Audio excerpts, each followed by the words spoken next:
नमस्कार मित्रांनो, ठरलं तर मग या मालिकेच्या आजच्या भागात आता अर्जुन हा सचिनला चांगलाच धडा शिकवणार. तर महिप्त याच्या समोर साक्षीच दुसरं रूप येणार. आता नेमकं कसं कसं आणि काय काय घडतं या सर्व गोष्टींचे अपडेट आपल्या या व्हिडिओमध्ये शेवटपर्यंत पाहूया. तर इकडे आता जी सायली असते तिला म्हणजे भूतकाळातल्या लहानपणीच्या तन्वीच्या ज्या काही आठवणी आठवत असतात त्या सगळ्या ती सांगत असते. कशी तिला तन्वी घरात फिरताना दिसते, कशी ती तिला घरामध्ये खेळताना बागडताना दिसते. सायली हे सगळं सांगत असताना म्हणते की मला कळतच नाही की मला हे सगळं नेमकं कोणाचं आठवते ते, पण या घरात ना मला सतत आपल्या ते सबळ आठवत राहतं आणि मग सायलीला त्रास व्हायला लागतो. ती म्हणते मी वर जाऊन जरा आराम करते पडते. सायली तिकडनं आता उठायला लागते. त्यावेळी आता पुन्हा तिला काही गोष्टी आठवतात आणि पुन्हा ती सांगते. ती म्हणत असते की त्या दिवशी तुम्हाला सगळ्यांना आठवतं ना, मी पूर्ण आजीचा चष्मा लपवला होता. ते सुद्धा मला माहीत नव्हतं की तिथे तन्वी लपवते. तरीही मी तिथे तो चष्मा कसा लपवला मला खरंच काहीच कळलं नाही. त्याबरोबर मग ती म्हणत असते आणि अशा बऱ्याच काही गोष्टी आहेत. त्या दिवशी मला पूर्ण आजीने तन्वीचे लहानपणीचे फोटोज सुद्धा दिले होते. ते फोटो मी घेतले आणि जेव्हा मी ते फोटो बघत होते ना तेव्हा तर मला ते फोटो बघून सुद्धा काहीतरी वेगळेपण जाणवत होतं. खरंच मग लगेचच आता सायली म्हणते मी वरती जाऊन आराम करते आणि मग ती तिकडं निघून जाते. त्याबरोबर मग आता प्रताप हा म्हणू लागतो की हे कसं शक्य आहे, नाही म्हणजे तन्वी आणि सायली ह्या दोघी तर एकीमेकीला कधी भेटलेल्याही नाहीत, मग तरीही या दोघींमध्ये हे इतकं साम्य कसं काय असू शकतं. नाही नक्कीच काहीतरी वेगळं वाटते मला. त्यावर मग कल्पना म्हणते अहो वेगळं वाटतंय, काय वेगळं वाटते बोलताय, बरोबर आहे. सध्या आता सायलीला तन्वी म्हणून पूर्ण आजींसमोर वावरायचंय ना, त्यामुळे अर्जुनने सायलीला तन्वीच्या बालपणाच्या गोष्टी सांगून ठेवल्या असतील जेणेकरून सायलीला हे सगळं प्रकरण जड जायला नको. काय बरोबर ना रे अर्जुन, तू सायलीला तन्वीच्या लहानपणीच्या गोष्टी सांगून ठेवलास ना जेणेकरून सायलीला तन्वीचं नाटक करणं सोपं जावं. पण एका अर्थी हे बरंच झालं. त्यामुळेच तर सायली ही पूर्ण आजींच्या प्रत्येक परीक्षेत पास होऊ शकते, नाहीतर मग काय झालं असतं. त्याबरोबर अर्जुन म्हणतो मॉम प्लीज एक मिनिट ब्रेक घेशील का. नाही म्हणजे तू म्हणतेस की मी सायलीला तन्वीच्या लहानपणीच्या गोष्टी वगैरे सांगितल्या. अगं मॉम, पण मी सायलीला सांगण्यासाठी मुळात मला तर तन्वीच बालपण आठवायला हो ना. त्यावर कल्पना म्हणते अरे हो अर्जुन, आणि तन्वी तर सोबतच लहान होते. अर्जुन म्हणतो मॉम अगं असं नाही की मला लहानपणीची तन्वी आठवतच नाही, आठवते, पण मला ती अगदी थोडीशी आणि पुसट आठवते. सायलीला ह्या ज्या काही गोष्टी आठवतायत किंवा तिला या ज्या काही गोष्टींचे भास होतायत यातलं काहीही मी तिला कधीच सांगितलेलंच नाहीये. रादर आम्हा दोघांमध्ये तन्वी हा टॉपिकच कधी नसतो. इवन तुला माहिती आहे का पूर्ण आजीने तिला खोटो दिले असं तिने तुला मगाशी सांगितलं.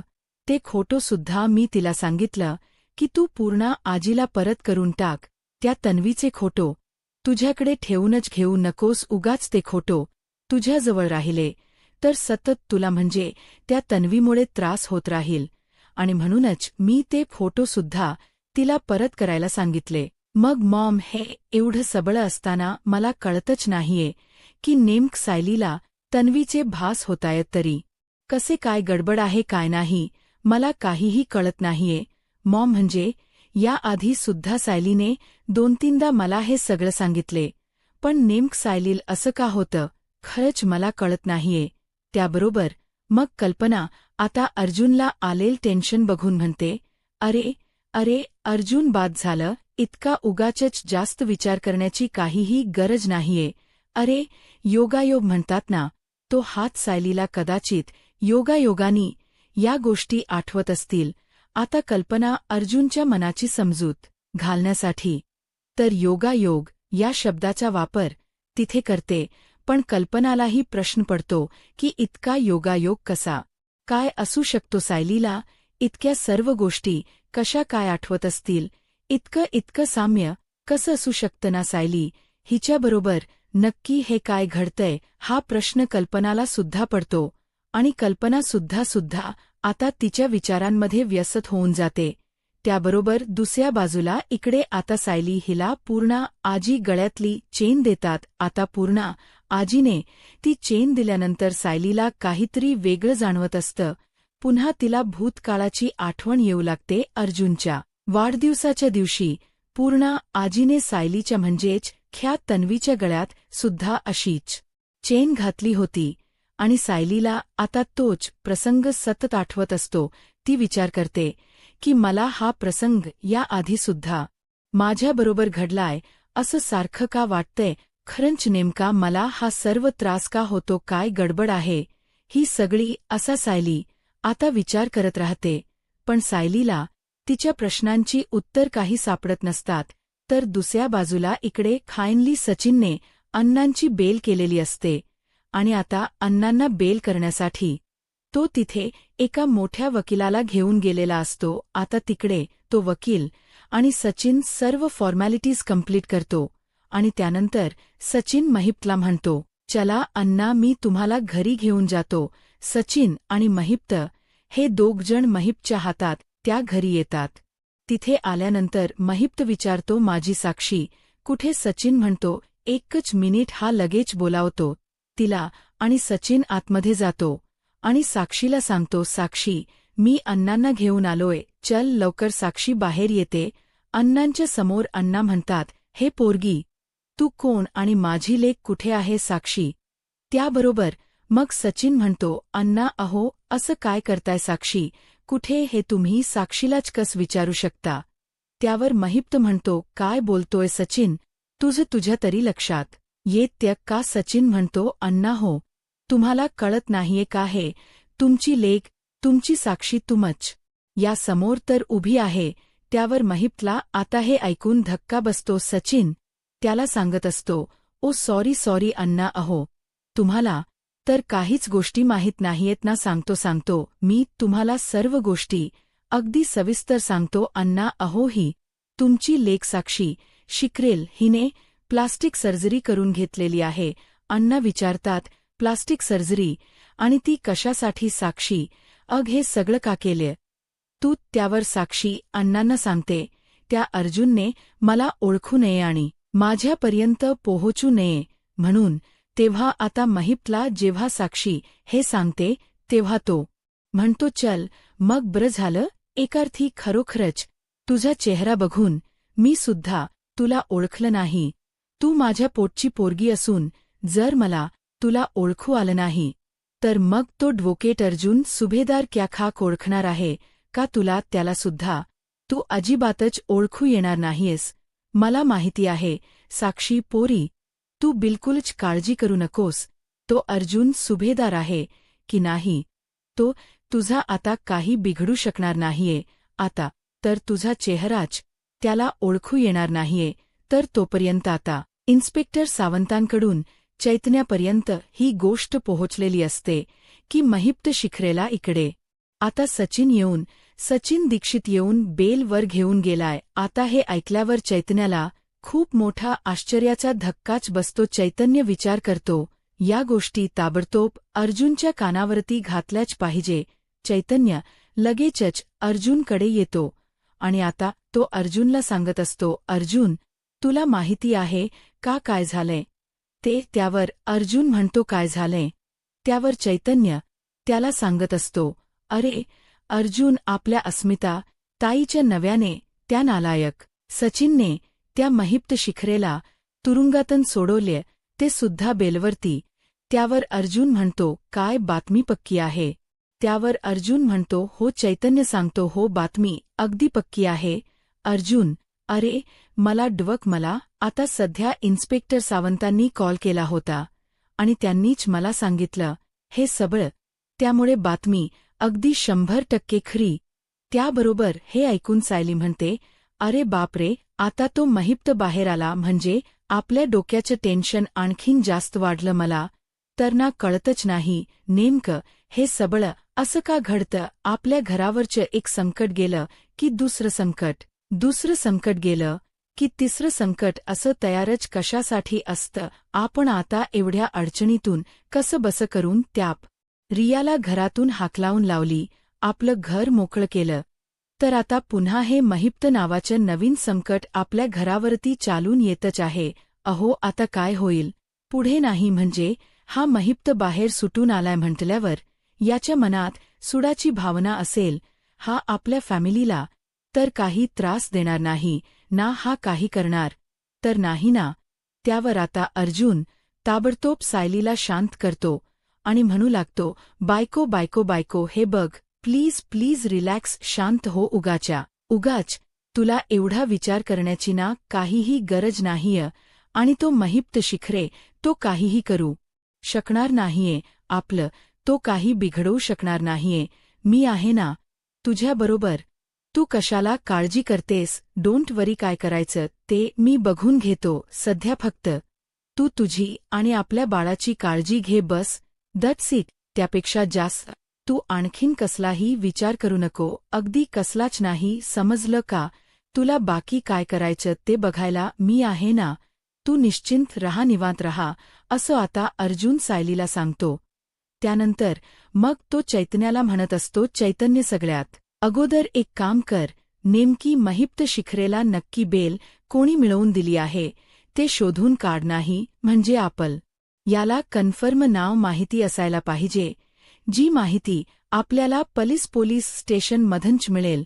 आणि त्याबरोबर हे नक्की कुठल्या वकिलाने घडवून आणलंय हे सुद्धा बघ. कुठल्या वकिलाची त्या सचिनने मदत घेतली होती ते सगळं सुद्धा आपल्याला कळायला हवं. त्यानंतर मगच आपण पुढच्या स्टेप करू शकतो. आणि हो, आणखीन एक महत्वाची गोष्ट, तो महिप्त शिखरे जरी सुटला असला तरी आपल्याला त्याच्यावरती लक्ष ठेवून राहावं लागेल. कारण तो कधी काय करेल आणि कधी काय नाही याचा काहीही नेम नाहीये. त्यामुळे आपल्याला त्याच्याबद्दलची सगळी माहिती असायलाच हवी. असं होता कामा नये की आपली नजर सुटली आणि त्याने काहीतरी नको तो कार्यक्रम परत करून ठेवलाय, कळतं ना. त्याबरोबर ये होकार देतो. अर्जुन सायलीला म्हणत असतो, बायको डोंट वरी, मी आहे ना. मी असताना तुला कसलीच काळजी करायची गरज नाही. मी तुला आणि आपल्या फॅमिलीला प्रोटेक्ट व्यवस्थित करेल. कोणाला काहीही होऊ देणार नाही. तू निवांत निश्चिंत रहा.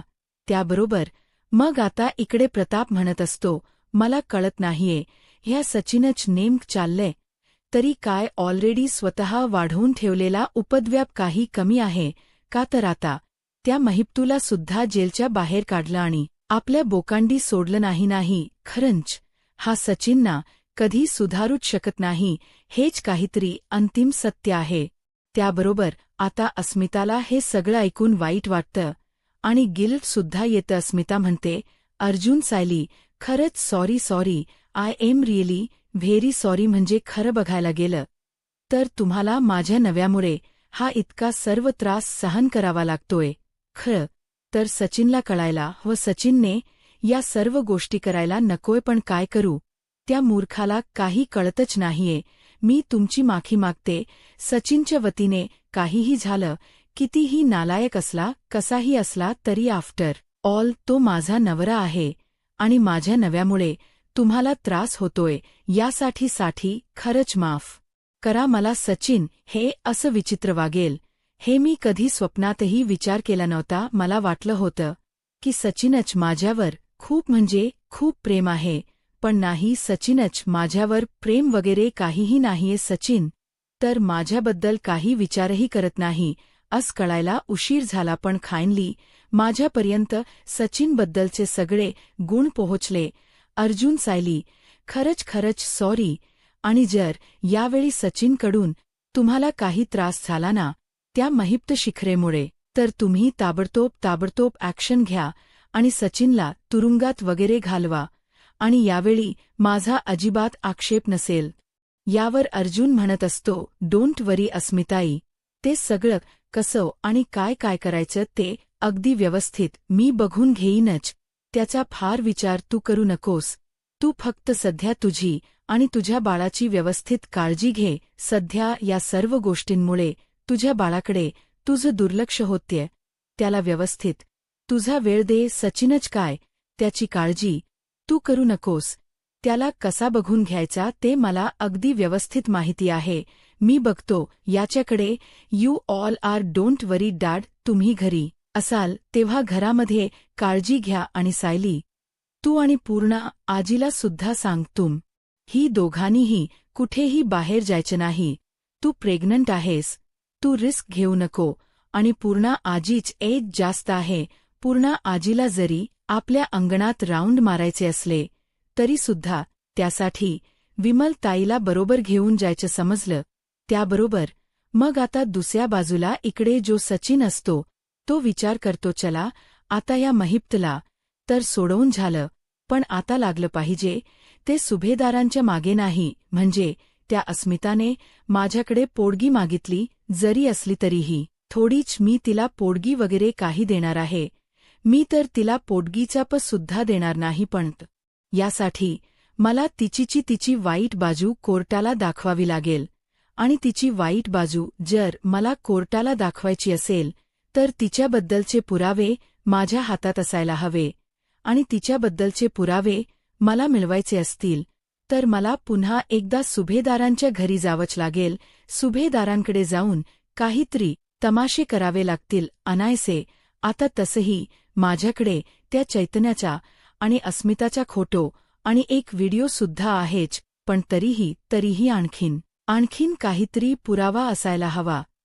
तरच मला फक्त पोडगी नाकारता येईल.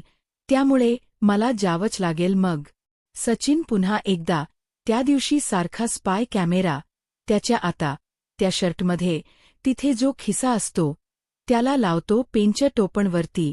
आणि तो आता आलेला असतो सुभेदारांच्या घरी. आता तिकडे आल्यानंतर आता तिथे हॉलमध्ये विमल असते.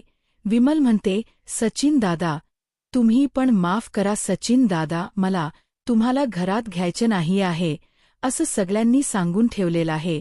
त्यामुळे मी तुम्हाला घरात नाही घेऊ शकत. प्लीज, त्यामुळे तुम्ही जसे आलायत तसेच आल्या पावली परत निघून जा. माफ करा सचिन दादा, पण खरंच प्लीज आतमध्ये येऊ नका. मला तुम्हाला आत नाहीच घ्यायचंय. मला माझं काम करू द्या. आणि मग आता ती पुन्हा एकदा तिचं काम करू लागते. पण सचिन काही तिचं ऐकतं नसतो. तो पुन्हा घरात येत असतो. त्यावर आता अस्ती सचिनला म्हणत असते, सचिन दादा प्लीज नका येऊ तुम्ही आतमध्ये. त्यावर सचिन आता भडकतो. सचिन म्हणत असतो, आता एक मोलकरीण शिकवणार का मला? मी घरात यायचं की नाही ते विसरू नकोस. तू या घरची मोलकरीण आहेस आणि मी या घरचा जावई आहे. त्यामुळे मी या घरात यायचं की नाही हे मला तू शिकवण्याची गरज नाहीये. आणि मुळात मला तुझं काही ऐकायचीही गरज नाहीये. समजलं ना? विमलताई करतो तर खूप डोक्यावर चढू नकोस. खूप शेखारली आहेस तू. समजलं? चल बाजूला. माझा रस्ता सोड. मला आतमध्ये जाऊ देत.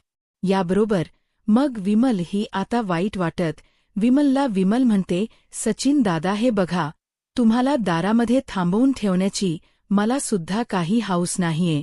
मी तुम्हाला घरात येऊ नका एवढं म्हटलं कारण मला कल्पना वहिनींनी, प्रताप दादांनी आणि सायली वहिनी, अर्जुन दादांनी, अस्मिता ताईंनी सगळ्यांनी बजावून सांगितले.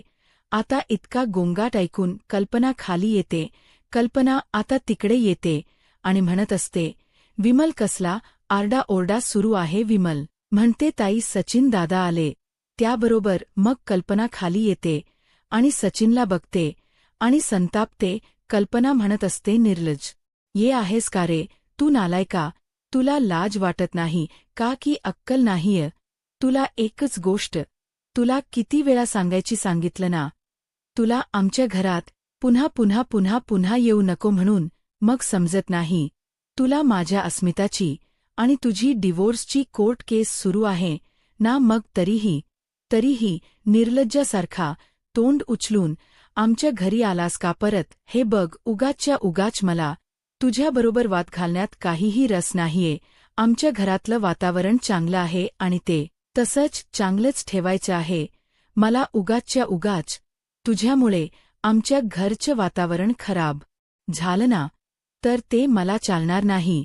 त्यामुळे आत्ताच्या आत्ता ताबडतोब इकडनं चालता हो, कळलं? त्याबरोबर मग आता विमल म्हणत असते, मी यांना सांगत होते इथे नका येऊ म्हणून, पण यांनी माझं काही ऐकलं नाही ताई. त्याबरोबर मग कल्पना म्हणत असते, अग ऐकलं नाही, कसं चांगलं खडसवायचं होतंच. त्यावर मग विमल सांगते की ते मला मुलकरीण म्हणाले आणि त्यांनी मला हिनवलं सुद्धा. त्यावर कल्पना म्हणते की ती आमची मुलकरी नाही, हा ती आमच्या घरातला सदस्य आहे. त्यामुळे आजच्या नंतर विमल बरोबर विचित्र शब्दात बोलण्याची हिंमत करायची नाही, लायकीत राहायचं. सचिन त्याबरोबर त्या ठिकाणी अर्जुन येतो आणि विचारतो, मॉम अग तू इतक्यात? अर्जुन समोर सचिनला बघतो. सचिनला समोर बघून अर्जुनच डोकंच फिरतं. सचिन आणि चैतन्य स्टडीमध्ये बसलेले असतात आणि ते आता बाहेर आलेले असतात. अर्जुन म्हणत असतो, तुझ्याच केसवरती काम करतोय, माझ्या अस्मिताईला कसं तुझ्या तावडीतून लवकरात लवकर सोडवता येईल ना, यासाठीच प्रयत्न करतोय, आणि तरीही तू निर्लज्जांसारखा तोंड उचलून इकडे परत आलायस, निघ इकडनं. त्यावर सचिन म्हणत असतो, मला अस्मी बरोबर राहायचंय, मला तिच्यापासून वेगळा नाही व्हायचंय. त्यावर मग आता अर्जुन म्हणत असतो, हो का अस्मिता ताई बरोबर राहायच्या म्हणून तू त्या साक्षी शिखरेच्या बापाला, त्या महिप्त शिखरेला जेलमधून सोडवलास का? त्याबरोबर सचिन आता घाबरतो, बाचकळतो, भावरतो, गोंधळतो. त्याला कळत नसतं की हे सगळं अर्जुनला कसं कळालं. त्यावर अर्जुन म्हणतो, काय झालं, काय हे सगळं मला कळालं, कुठून कळालं, माझ्यापर्यंत या गोष्टी कशा पोहोचल्या, या सर्व गोष्टींचा विचार करत असशील ना. हे बघ काय आहे ना, मी ॲडव्होकेट अर्जुन सुभेदार, पनवेलमध्ये नामवंत वकिलांपैकी एक आहे. आजही एकही केस न हरल्याचा रेकॉर्ड आहे माझा. त्यामुळे कोर्टमध्ये एखादी माशी जरी येऊन गेली ना, त्याची सुद्धा खबर माझ्यापर्यंत पोहोचते. आणि तू तर पोलीस स्टेशनमध्ये जाऊन चक्क त्या महिप्तला सोडवलस. त्याबरोबर मग चैतन्य म्हणत असतो, काय ना सचिन, तू 2 गोष्टी लक्षात ठेव ज्या तुझ्या बाबतीत अप्लिकेबल आहे. 2 म्हणीच आहे. पहिली म्हणजे सगळ्यात महत्वाची, ज्याला कावीळ झालेली असते त्याला जग पिवळं दिसत, आणि दुसरी ती सुद्धा अत्यंत महत्वाची, आणि ती म्हणजे जो माणूस नालाय असतो त्याला जग नालायक दिसत. थोडक्यात काय, मांजर डोळे मिटून दूध पीत असली तर तिला वाटतं की ती कोणालाच दिसत नाहीये, पण तिला हे माहीत. आता भडकतात आणि म्हणतात, बास पुरे झालं, काय चाललंय तुम्ही सगळे गप्पा कसले मारताय. त्या सचिन बरोबर त्याला आत्ताच्या आत्ता घरातून बाहेर हिसकून काढा, आणि तू लक्षात ठेवा, पुन्हा आमच्या उंबरची पायरी चढू नकोस. आणि तुला जरी डिव्होर्स द्यायचा नसला ना आमच्या मुलीला, तरी अर्जुन आहे तुझ्याकडून. डिव्होर्स कसा घ्यायचा हे अर्जुनला अगदी व्यवस्थित माहिती आहे. त्यामुळे चालता हो की हाताला धरून धक्के मारून बाहेर काढायला लावू माझ्या मुलांना. त्याबरोबर मग मात्र सचिन आता लाजतो आणि ताबडतोब तिकडून चालता होतो. आता पुढे काय होईल हे पाहायला आत्ताच माझा महाराष्ट्र या यूट्यूब चॅनलला सबस्क्राईब करा. धन्यवाद.